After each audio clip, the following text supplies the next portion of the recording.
Yes, I think he means it. I do. I think he means it. I think that the dementia is like, he doesn't have any impulse control anymore. So it's hard for him to hold those things in, especially the outbursts that are right at the edge, right at the surface. Those I think he used to be able to keep those tempered, like the shut up piggies and the, you're a stupid person, that kind of shit. Those outbursts he used to be able to control, but he just can't anymore. Obviously being manipulated and handled behind the scenes. He's being told, because I know that he keeps saying, I'm verbatim, we need Greenland for our national security. He's been told that over and over. The Monroe Doctrine, that's what we need.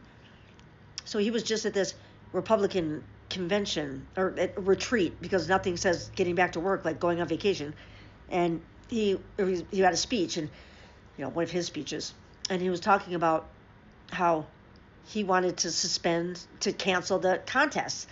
He's talked about this several times. Of course, he's talked about it, and after during COVID, and then he talked about it again during, Jason. We all know what happened there, at the end of his term, and then he also talked about it with Zelensky, right?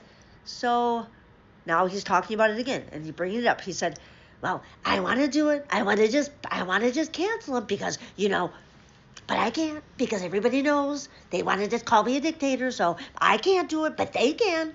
I don't know who he's referring to as the they. It's definitely not the Democrats.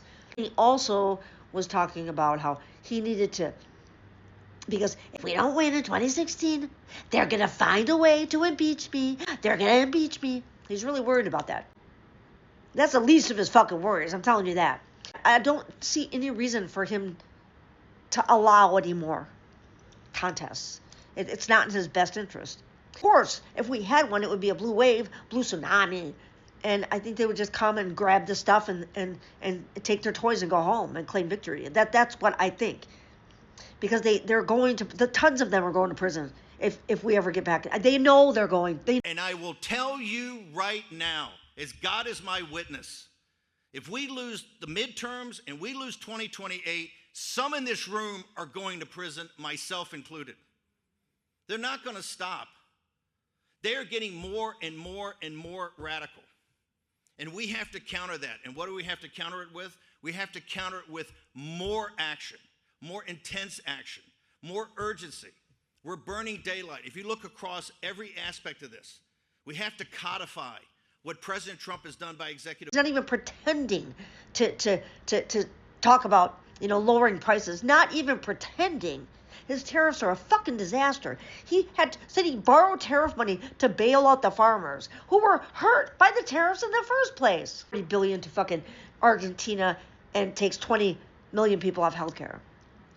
Attacks, cancer, children's cancer research, USAID, all of this stuff. He's attacking Section 8. I think he's just going to make everybody homeless. And then once everybody's homeless, since he criminalized homelessness, he's got all these centers, these concentration camps all over the country that, need to be filled, because then his donors that put him up in the first place, a private prison place, that GEO, and then I think maybe they'll just leave it to Argentina. Things are worse than most people know. That's what I think. I'm sorry, because I probably bummed you out, but I think he means it.